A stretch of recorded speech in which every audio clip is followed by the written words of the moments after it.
Welcome into the Jazz Notes podcast. I'm your host, Ben Anderson. Find me on Twitter at Ben's Hoops. Read me at KSLSports.com. Read all of our Jazz coverage at KSL Sports. Find us on social media, Facebook, Threads, Twitter, TikTok, Instagram at KSL Sports. Or you can find me on most of those at Ben's Hoops as well. As always, we are going to be talking about the latest with the Utah Jazz, the first half of the show, and then the second half of the show, answering your mailbag questions. We got a lot this week, so excited to get to those. As always, rolling solo today. Chandler Holt will be back with us coming up next week, but happy to be hosting a solo podcast for you. All right, let's talk about the latest with the Utah Jazz, the weekly news.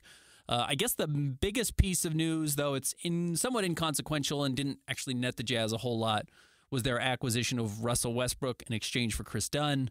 The Chris Dunn heading to the Los Angeles Clippers news broke pretty soon after free agency opened in early July. And then it was just a matter of figuring out the best way to make the numbers work. The Clippers are right up against the first apron over the luxury tax. So every dollar they spend is pretty punitive, both that it costs them extra money and that once you get to the first apron, it just limits your ability to make moves within the NBA season. So it was advantageous for the Clippers to not be over that first apron. And of course, like I said, any dollar-for-dollar penalties they can save by being over the luxury tax is beneficial for them. So instead of paying $4 million or $2 million for Rusell Westbrook to go away and having that count against their salary cap space, they traded Russ to the Jazz in a sign-and-trade for Chris Dunn. Chris Dunn's going to make about $10 million over the next 2 years, then has a team option for $5 million in year 3. The Jazz acquired Rusell Westbrook, got $4 million. Report came out today that his buyout was only $2 million, so the Jazz actually pocketed $2 million in addition to taking him on and waiving him, so they didn't have to pay for that at all. And they got a pick swap in the second round on top of it. It's not a move that's probably going to be remembered a whole lot. 2030 is when this second rounder is going to be actualized and realized. The Clippers don't control a second-round pick before then, and I know that's a long ways off. But these are the types of trades where 6 years down the road, maybe the Clippers are really bad and go back to the Clippers of the 90s, and the Jazz are okay. And, even if you're middle of the pack, you're happy to swap your 45th pick in the second round for the 31st pick or 32nd pick, and that's, kind of the long shot the Jazz are taking. But because they didn't have to pay any money for it and got $2 million instead, that was beneficial for them. And the Clippers, as I mentioned, don't have to count Russ against their salary cap and their buyout. So it was worth it for them to pay double what it would have cost to waive him because it doesn't actually count on their books by NBA standards. So really beneficial. And the Jazz can now use that $2 million however they want to within the structure of the NBA, meaning they could buy a player's draft rights from another team. They could throw it into a trade. They could put it towards buying a second-round pick next summer. They've got some options like that, and if they don't use it, it just goes away. It's not like $2 million goes in the pockets of Ryan Smith. This is money that has to be used on NBA things, but the Jazz capitalized and got some money to help maybe with future moves. So we will see how they choose to do that. It does not give them more salary cap space. It doesn't work like that at all. It's just $2 million to use in trades and acquisitions and things like that. So Rusell Westbrook will sign with the Denver Nuggets now that he's cleared waivers. Chris Dunn will be a Clipper, and the Jazz walk around with a second-round pick swap for 2030, which, the Jazz are actually pretty depleted on second-round picks. They've traded a lot of them over the years. They don't have a ton of control over second-rounders coming up in the future, so you might as well get assets when you're just sitting there with cap space, and it didn't cost them anything. In fact, they made some money. Other news when it comes to free agency, the Jazz still have not signed either Kyle Filipowski or Drew Eubanks. And I think that's pretty significant because it does show that the Jazz are just trying to truly be as flexible as possible and be the last man standing in the NBA when it comes to salary cap space. The Pistons also have a little bit of money. Everyone else is basically at the salary cap or well over. So the Jazz are a team that, as there's injuries, as things happen in the Olympics, there's like 50 NBA players in the Olympics this year. It's crazy. In addition to Team USA, all of Australia is an NBA team on their Olympic squad. Most of Canada are Olympians. So you get an injury to clearly one of the better players. That's why they're on the Olympic teams. And that team all of a sudden needs to add a player, needs to acquire a player, needs to trade somebody who's injured to the Jazz for salary cap space so they can sign somebody else. There's actually, I think, some pretty savvy reasons for the Jazz to be the last man standing, especially when they whiffed on this idea of adding Mikal Bridges and then maybe going out and acquiring Paul George. How realistic that ever was, I don't think that was ever all that plausible. But if that was their pie in the sky option, and if it fell short of that, they were gonna resort to trying something different. Sitting back and having the most flexibility is not the worst thing to be able to do, because I think we're further into the offseason than we actually are. It's only July. We still have to deal with August, September, and then as we get to October, some of these teams may start to balk at the idea of having a loaded salary cap and may want to unload a couple of players. So the Jazz might be able to get some value there as well, because I don't think they're going to go out and start signing all of these free agents that are still available, because if they wanted to, they would have added Gary Trent instead of him going on a minimum contract to the Milwaukee Bucks. I still think he probably would have taken a $8 or $9 million deal in Utah to get that money on a 1 or 2 year deal and then hope to get traded or whatever. So I don't think the Jazz are being all that aggressive in trying to sign people. They're being aggressive in trying to keep their salary cap and payroll clean so they can make more acquisitions or help other teams out and get future trade assets in the acquisition. So I think that's where the Jazz are headed. So keep an eye on not signing Filipowski or Eubanks. I guess it could happen as soon as today, but it hasn't happened yet, even though that opened in early July, and the Jazz obviously drafted Filipowski in June. So that preserves however much they're going to sign Flip for, probably $3 million. Drew Eubanks reportedly signing for a 2-year, $10 million deal, so about $5 million each year. So you're talking about $8 to maybe $9 million the Jazz are keeping open in flexibility for trades. And obviously everyone's got August 6th circled when Lauri Markkanen can sign a contract extension or be traded before that, or however the Jazz want to approach that. So that's kind of the salary cap aspect of the news for the Jazz so far this week. Summer League officially wrapped up. I thought the Jazz had a good showing outside of Bryce Sensabaugh's finger injury. Nothing serious, and I think that was really beneficial. I think Taylor Hendricks and Bryce Sensabaugh were hurt quite a bit last year, not being able to participate in Summer League because they had their injuries coming out of the draft. You had Taylor Hendricks was dealing with, was it a hamstring, and Bryce was still recovering, or I think it might have been a toe, whatever it was for Taylor. And Bryce was still dealing with his knee injury that he suffered at Ohio State. I think not being able to play was really harmful to them. And I would actually say the same thing for Walker Kessler. Remember, he had a toe injury when the Jazz acquired him, and though he had such a good rookie season, he went to Team USA for the FIBA tournament last year. I think Summer League probably would have been more beneficial, and maybe he would have had a better sophomore season. So getting those guys out there, playing in Summer League, being around the roster, I think is really helpful. And I thought overall it was a very successful Summer League for the Jazz.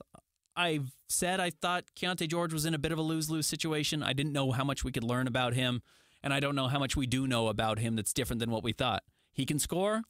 He's got to learn if he's going to play point guard or not, if he's going to be a primary ball handler. He certainly has the ability to initiate some offense, but he makes bad decisions. He had 5 turnovers in both games, and those were some red flags. I do think the foul shots were a huge plus, so maybe that's something that he can add and become a very efficient scorer, or at least a more efficient scorer based on his ability to get to the free throw line, and that could salvage some of his poor shooting numbers elsewhere. I thought Walker was fine. I thought the fact that he bought in and showed up was maybe the most beneficial thing. He's entering the season in a weird spot next year. Walker is still, in my opinion, not the favorite to start at center. I know it's kind of been talked about. It's kind of felt like the assumption is just he's going to be the starter. I don't know why that would be the case. He didn't start last season. He doesn't fit at all next to John Collins. John Collins is a better player right now than Walker Kessler, at least is more productive on the floor. Will Hardy seems to like this 5-out approach that the Jazz are playing, and John Collins does that, and Walker Kessler doesn't, and they don't play well together. So I don't know if I would assume that we were going to see a whole lot different from this Jazz team. I think you're going to see John Collins start at center. If Lauri Markkanen's on the team, you're going to see him start at the 4, or Taylor Hendricks starts at the 4 and Taylor starts at the 3, and then you sort out the backcourt. But I'm not really expecting Walker to start, and I could be way off, and maybe they'll hand it to him and start off the year like they did last year before he got injured, where he was the starter. But big questions for him still. So I think the fact that he did show up without solidifying exactly what his role is going to be is a good sign that he's going to give the Jazz more time to figure it out, and vice versa. They're invested in figuring it out with him. Taylor Hendricks was, you saw the tools. The 23-point outing, 9 of 10 shooting was maybe the best individual performance by any Jazz player during the Summer League, and he's got that ability. He needs to let the game come to him. I don't think he's a guy who's going to put his imprint on the game, especially offensively. He's not going to make the imprint. He's not going to force it. And when he does, he's going to look bad. I think when Taylor tries to prove that he's a wing and can score with the ball in his hands right now, he's going to look like a fish out of water. When he allows himself to be set up and knocks down corner threes and knocks down kind of those drag threes above the break when he's the last guy down the floor, I think that's super beneficial. I think he's a okay rebounder. I think he's a really good rim protector. I know he caught some heat for trying to block shots as opposed to stopping guys in transition. That is what the Jazz teach. At least that's some of what they taught last year, is to go protect the rim first. And if you are at the rim, the odds of a team scoring in transition are better than if you try and cut them off at midcourt. He does need to, in the half court, get better about just guarding his guy and not saying, well, I can always bail myself out with the block shot. You're much better stopping a guy 10 feet away from the hoop and forcing him to either pass the ball or take a mid-range jump shot than letting him get to the rim and hoping you're going to block his shot there. Andre Karolinko did that, and he kind of spammed block shot numbers, but you will be a better defensive player if you just cut them off before they get to the rim in the half court. I think that's kind of my view on it, and I think he's still kind of cheating himself by letting guys get to the hoop and hoping he can fix it there as the last line of defense. So, but the tools are there. You just, at 6'9", his really sweet touch from the three-point line and some of his defensive upside, still very intriguing. Would not sell stock on Taylor Hendricks yet, but I don't think he's going to step into this huge role this year, at least not early. Maybe by midseason he's added a lot and he's grown a lot, but I'm not betting on him helping the Jazz win games necessarily, even though I do expect him to be a pretty heavy piece of the rotation. Bryce Sensabaugh, I wrote about this yesterday. You can find it at KSLSports.com. I kind of recapped my takeaways from Summer League. I was a little down on his performance because of the turnovers, and then he didn't get to play at all in Vegas because he tore his finger up the first day in Las Vegas.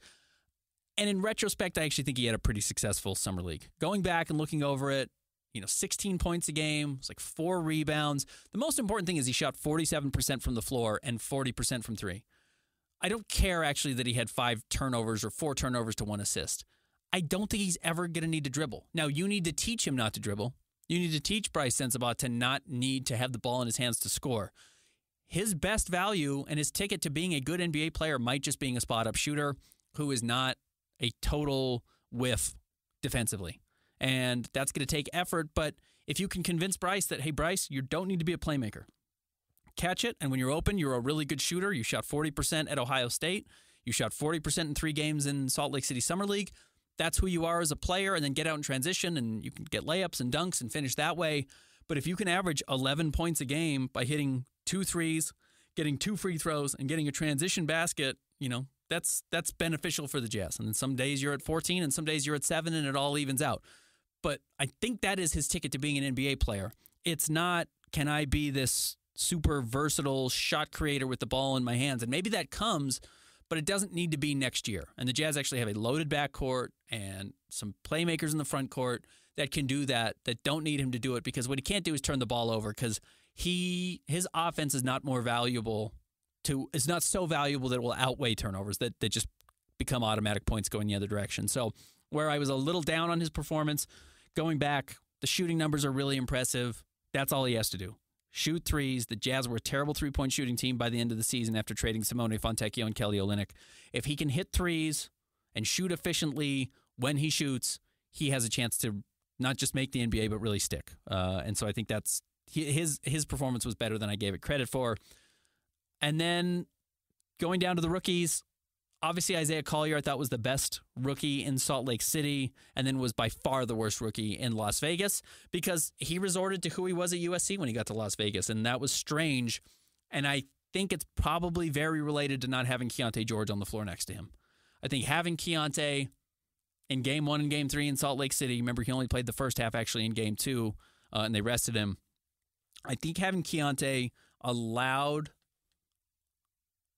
Isaiah Collier to be a secondary playmaking option. I think once he was the primary guy tasked with getting the ball up the court, getting the Jazz into their offense, knowing when to pick his spots. And he still had a 20-point game and 3 assists and 3 rebounds in that game and then was very fine. But you also saw some of the games where he's having 5 turnovers and spraying the ball all over the gym and just kind of making bad passes, not being able to get across the half court because he was getting pressured defensively. Those are all young guy things that you would ideally be able to learn. He only shot 9% from 3 in Las Vegas. That's not good. Obviously, you can't be a guard in the NBA if you shoot really below 30%. He did shoot 33% in college, and that's what he shot at, I think he shot 36% in Salt Lake City. So there's some hope that shot will come around. But as boring as it sounds, he's got to hit threes and he can't turn the ball over. It's somewhat similar to what I just said with Bryce Sensabaugh. Now, he's going to be tasked with more playmaking and more installing the offense and getting the team into its offense. I think those are all going to be really valuable for him. He's got to do those if he wants to make it in the NBA. He does not have a lot of routes to make it otherwise. And so I think he's got a difficult job ahead of him. I think he's going to spend a lot of time in the G League this year. And if he gets better, you see the upside. You saw some of the bright moments, but his downside is low enough that it's going to be hard to get him on the court. And I don't know if you can even survive like, oh, he had a bad night, it's worth giving him a second bad night, unless you're absolutely tanking this year to try and get one of these top 3 or 4 picks next year. I just don't see Isaiah Collier getting a lot of time as a rookie, especially early in his career, barring the Jazz making several changes in their backcourt and simply not having enough bodies to do it. But right now, they've got a very deep backcourt with a lot of able bodies that can step in and play right away, and I don't know if they need him to be that person. Cody Williams, overall, I thought was the Jazz Summer League MVP, especially in Las Vegas. 15 points, 3 rebounds, couple of assists, 55% shooting from the floor, 37% from the three-point line. Awesome. I wrote in my article yesterday, I don't think there was enough from anybody at Summer League, including the second and third-year players, to say, oh, that's the future face of the franchise. I don't think Cody Williams did anything to eliminate himself from that conversation, though. And if it all comes together, he can be as good as he wants to be. He could be a premier NBA player if, the aggression comes, the body evolves. But the fact that he's already shooting 55% from the floor, he is an elite finisher at the rim. I've not seen a lot of young players finish with such good touch around the hoop in a really long time. And that existed at Colorado, too. And I remember writing up his pre-draft stuff and saying, like, he's just got all these weird floaters and runners and kind of steps back, and his jump shot, for some reason, his feet are right next to each other. Like, you got to work on some of that stuff just so he's on better balance. But he just is really good around the rim. The ball always goes in. It's almost like there's a funnel on the hoop when he shoots, when he's close to the hoop, and it just always finds the bottom of the net. He does not miss layups. He does not miss push shots. He does not miss little opportunities to score when he's inside the paint. And that really carried over even against better competition in Summer League. So I thought that was impressive and very promising for his future, because still, as much as we love the three-point shot at the end of a game, if you can give the ball to Cody and he can have a crossover or whatever to get to the rim, and the ball is going to go in or he's going to get fouled, if not an and one, that's really beneficial. And then on top of it, he shot really well. Where the question about his three-point shot was not that it went in at Colorado, it's that he only made 17 threes in his college career. Was it real, or did he just get hot for 2 months and had a couple of really good shooting games, and that really changed how we viewed him as a shooter? I totally believe in his jump shot. When he's open, I think it's going to go in. It might not be 37% as a rookie, but he's shown enough touch everywhere that I have total faith that he's going to be a shooter in the NBA. And when you've got the finishing ability, you've got the three, you've got that physical body and the height and the other tools that can come along. He's even a better ball handler than I expected. It's really, really intriguing. He's going to be a good player in the NBA as long as he stays healthy, which, apply that to everybody, anywhere, at any level in the NBA or sports in general. And then Kyle Filipowski was probably the biggest surprise. Flip was the guy I said in the second round when the Jazz drafted him. I thought he had the easiest ticket to seeing the floor early.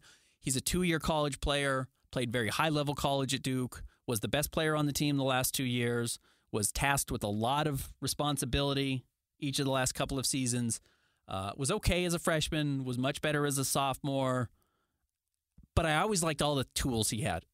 The NBA is just moving towards super skilled 7-footers, and he's a super skilled 7-footer. He is a mess defensively. He helps when he doesn't need to. He doesn't recover after he helps. He lets guys push him around. He only defends one action, and then he kind of stops on that end of the floor. That stuff's all got to get way better. But his offense is awesome. He can shoot the three. He's the best passer on the Jazz, and that's not front court. That's everywhere. He's the best passer on the Jazz right now. He pushes ahead in transition. He can do it with the dribble. He does it by passing. He gets off the ball. He comes back to the ball. He finishes in the paint, which he struggled with early in Salt Lake City and figured it out by the end of his Vegas run, finishing over guys, around guys. He's got a left hand. He's got a right hand. He shot free throws okay. He's a better rebounder than I expected. He's not afraid to be athletic and use his athleticism to go out and track balls down outside of his zone. And then when he does that, he's off to the races. And that's going to speed the Jazz up, which they need to be faster. It's going to look awesome when he's got Lauri Markkanen running next to him, assuming Lauri's on the roster. It's going to look awesome when Jordan Clarkson's sprinting to the corner. It's going to look awesome when Colin Sexton is flying up the court. I think he's going to be throwing lobs to guards in the half court or in transition. I'm really a believer in Kyle Filipowski translating to the NBA. And yes, he's got flaws, but Kelly Olynyk, you saw how impactful he was on Jazz winning. I think Flip has a chance to be equally impactful pretty quickly. And that's saying a lot because I think Kelly Olynyk was really good. I think Filipowski can have a similar level of play as long as some of the toughness can come on the defensive end. And look, Kelly Olynyk was an awful defensive player. Awful. By a lot of numbers, the worst defensive center in the NBA. Flip, if he's better than that with his offensive tools, can be a significant contributor. And to get him at 32 was a coup by the Utah Jazz. All right, that was my Summer League recap. Probably went longer than I expected. Let's take a break. When I come back, I will answer your mailbag questions, and we'll wrap it up. Welcome back to the Jazz Notes podcast. I'm your host, Ben Anderson. Find me on Twitter at Ben's Hoops. Find us on Twitter at KSL Sports. Find Chandler, though he's not here today, at C. Holt Sports. As always, we like to wrap up this podcast with the mailbag, answering the most pressing Utah Jazz questions. And let's start it off.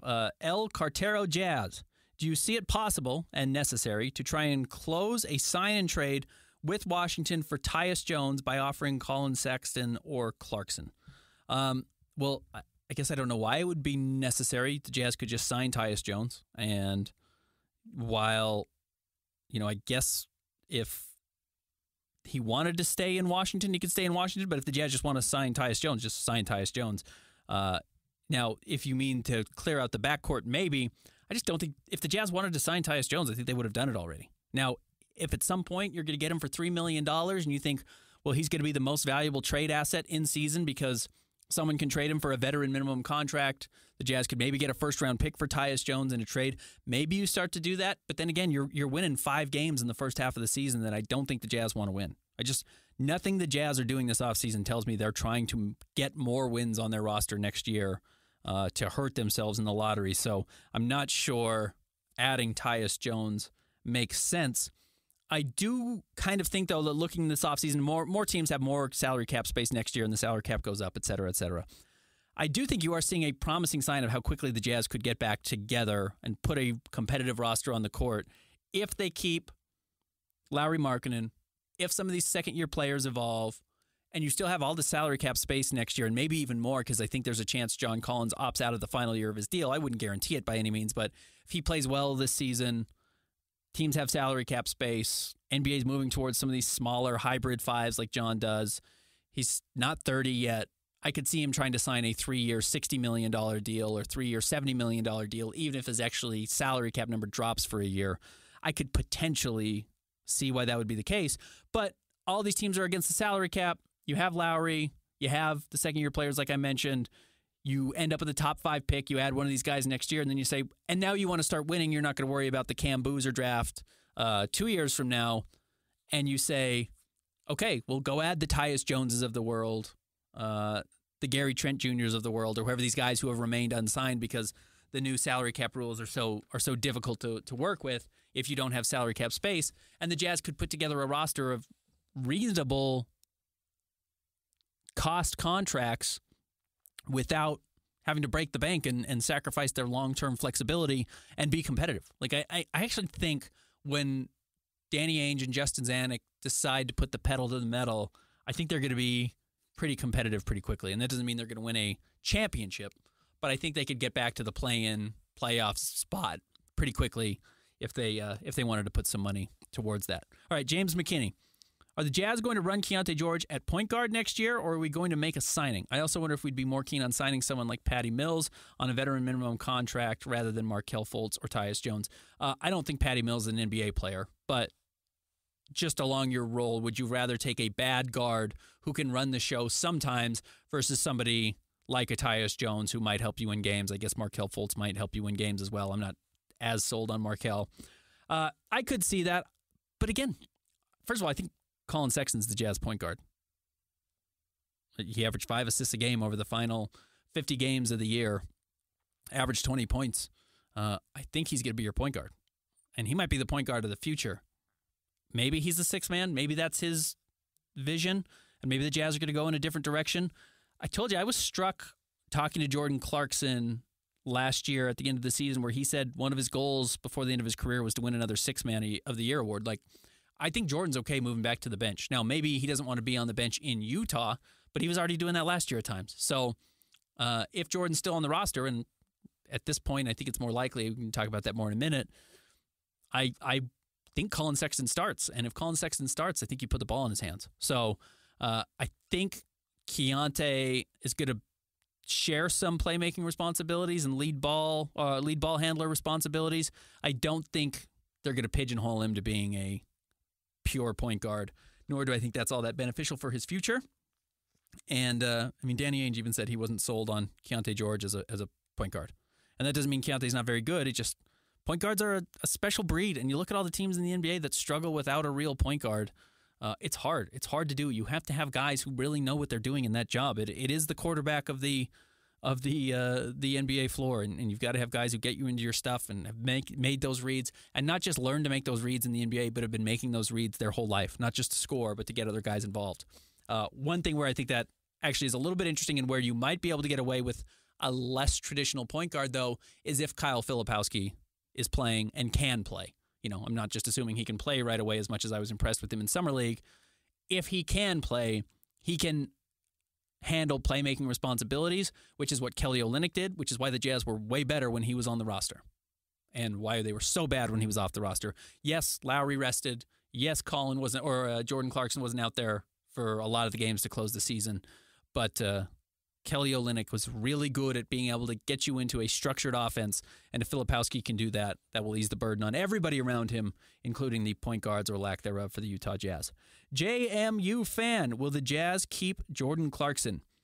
At this point, I think they have to, because if there was a trade for him, I think they would have made it, and because there are the Markelle Fultzes, and Markelle is not similar to Jordan Clarkson really at all, but because Gary Trent Jr. was available for the veteran minimum, because there are players out there that can score that are available on the free agent market that aren't, because there's no cap space, no one can sign them.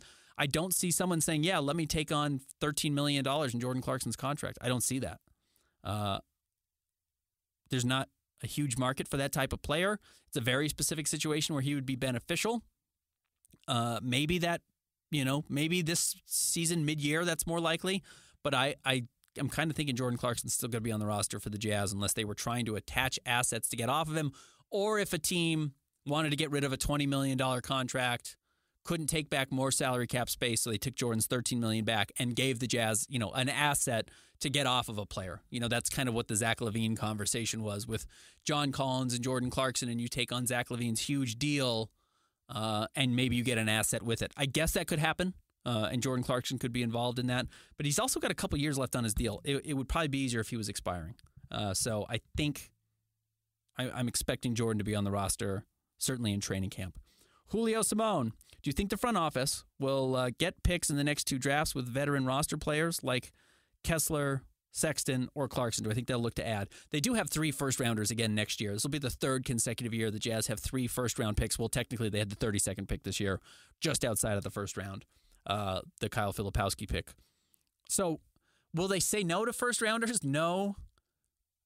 You don't need more firsts. You just don't. There's just no value. There's value, but there's not.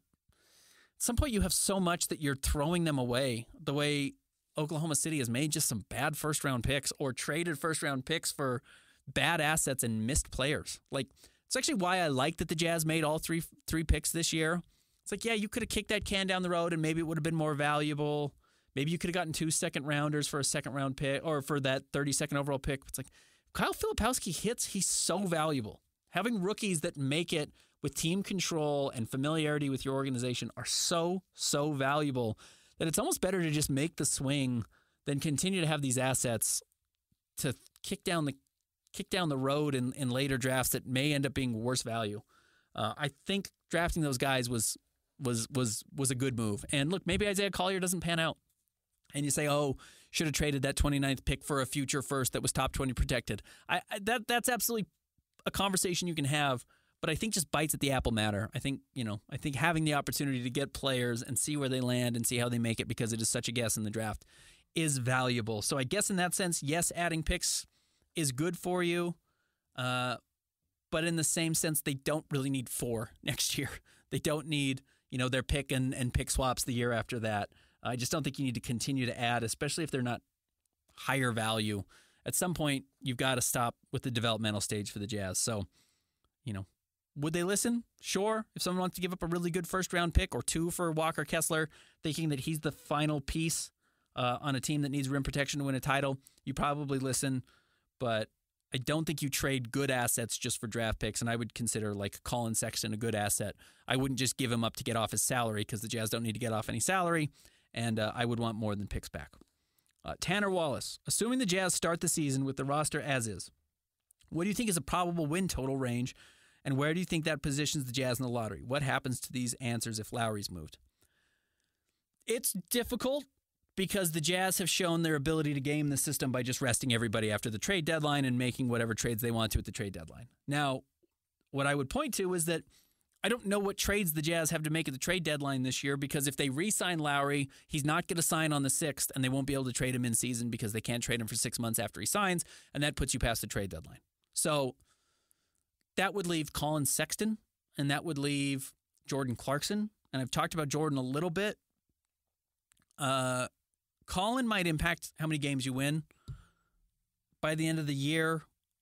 Jordan, I think it affects how many games you win in very specific situations and can be really valuable to certain teams as a good 6-man. The way, I don't think P.J. Washington was helping Charlotte win games last year, but he goes to Dallas and was actually really effective. I think it's a similar situation to that where in the right spot he's really helpful and in the wrong spot they're pretty neutral.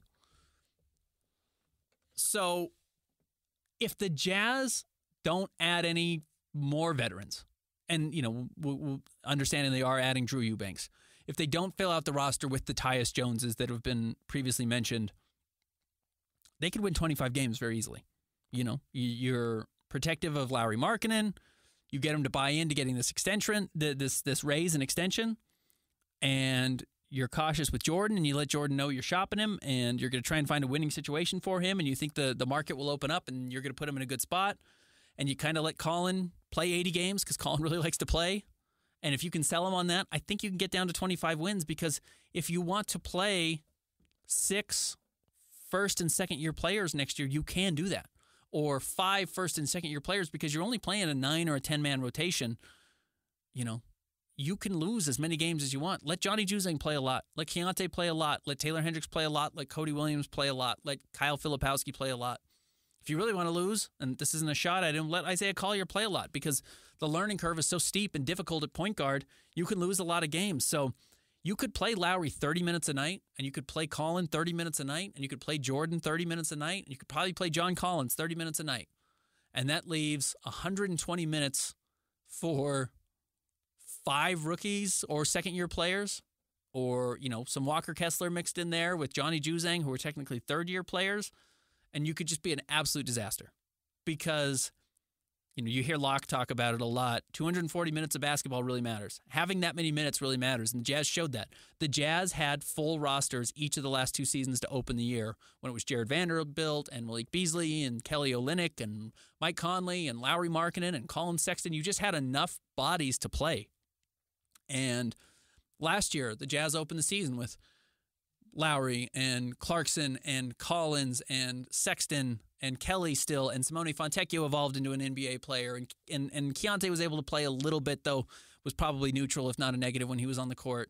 It's like there was just enough bodies out there to eat up minutes to win you games just because NBA players are going to hit X amount of shots a game and keep you competitive. And if you're just developing young players early, whether that's Bryce or Taylor or whoever, man, you're just going to lose minutes. You're going to lose games in the minutes they're on the floor. And that's the natural process. That also happened to Jordan Clarkson early in his career. That happened to Colin Sexton early in his career. That happened to Lowry early in his career. Good players lose games when they're young because they don't know how to play yet. So if you want to lose 60 games next year, I think you can probably do it without making radical changes to the roster with some selective resting and letting the young guys play a lot. So it's hard to nail down. I don't think it's 35. I think that's way high. I don't think it's 30. I think that's probably pretty high. Considering the Jazz can win 5 games over their final 30 of the year, like they did this last season, or 25 games of the year, do you only win 20 before the All-Star break? Would that shock anybody? Wouldn't shock me that much if you start out playing the young guys a lot and being cautious with how you do play the other players. And that's assuming you actually stay healthy and are not falsifying injuries, but using rest. If you were to see any player miss 6 weeks with an ankle, a wrist with Lowry, a shoulder with Lowry, whatever's been bothering him this summer, there's a lot of different ways to lose games, and you're really one injury away from that being pretty prolific because the Jazz aren't that deep, certainly not as deep as they were in previous years. Calvin, CJ Real Hoops on Twitter. How many minutes do you anticipate each of the rookies getting to open this season? I'll say Collier 0. I'll say, I think Keontae was better last year in Summer League than Cody Williams was this year. And maybe that's wrong, but I think that's probably pretty fair. I think had he stayed healthy, I think you would have seen Keontae win MVP of the Summer League. And then he was okay in preseason. And I remember talking to people with the Jazz, and they said, Keontae's going to help us. They needed Keontae on the floor last year because they didn't know how good Colin was, and he certainly had a breakout year last year. But they felt like they needed Keontae to play. And he still only was getting 10 or 12 minutes early in the season, and then they kind of gave him the keys to the car pretty early in the season. They won't do that, I don't think, with Cody this year, unless they do make a trade. But I'll say Cody probably gets right around there, 10 or 11, maybe 12, because you're still talking about 15 to 20 minutes for Taylor Hendricks, and you're still maybe talking about 10 minutes for Bryce Sensabaugh. So, and then in the front court, man, you're just loaded. That's as much as I like Filipowski. Collins is going to play, Lowry's going to play, Taylor's going to play, Walker's going to play, Drew Eubanks might play. It's 5 guys, and okay, so drop Eubanks. You've got 4. Where does Kyle Filipowski fit in there? Might be 10 minutes also. So it's not 20. I don't think anyone's getting that many minutes that early. And then maybe by midseason that changes. But to open the year, I think that's what I would say. So average, maybe 16 or 17 for Cody if you assume he's going to get a lot of minutes at the end of the year. Say maybe 15 for Filipowski, and then very few for Collier as he learns in a loaded backcourt. Jason Barnett, when will they be airing the Noteworthy special? This is the Jazz documentary a lot of people have asked about. All I've heard is it's not been canned. It's they're still making it, and it's working on. I do think people need to recognize the Jazz bought a hockey team in the middle of the season, and that I think obstructed everything. Because while the Jazz are going to have a separate staff and content team, I'm sure, for their hockey, and Ryan Smith, when I say the Jazz, I mean the SCG Entertainment Group, they're going to have a separate content team and everything. I just think a lot of resources were dedicated to hockey for a while. Graphic designers had to go and start doing jerseys for a hockey team, not just the NBA. And I'm sure the camera people and all the editors had to do stuff to make content for the NHL and not just for the Jazz. So I think it just got pushed back. I think it just got swept up. And I would expect it to come out. I hope it comes out. I know some people who are working on it. I'm excited to watch it. I liked our 50 best players in Jazz history that we did at the KSL Sports Zone. If you're looking for some feed, you can go find that on your podcast network. Just search Jazz 50 Best Players, KSL Sports. You'll find it. But I do still believe the Noteworthy special is coming out. But yes, it has clearly been pushed back because it was supposed to be coming out in the spring. All right, that's it. Almost an hour. So appreciate everybody listening. 40 minutes, not too bad. Hopefully this gets you through your 24th of July. We'll be back with you again next week. You can find us on Twitter at Ben's Hoops, at KSL Sports, everywhere on social media, KSL Sports, and of course, C. Holt Sports for Chandler, who will be back with us next week as well. Thanks as always for listening, sending in your great questions. We'll be back next week.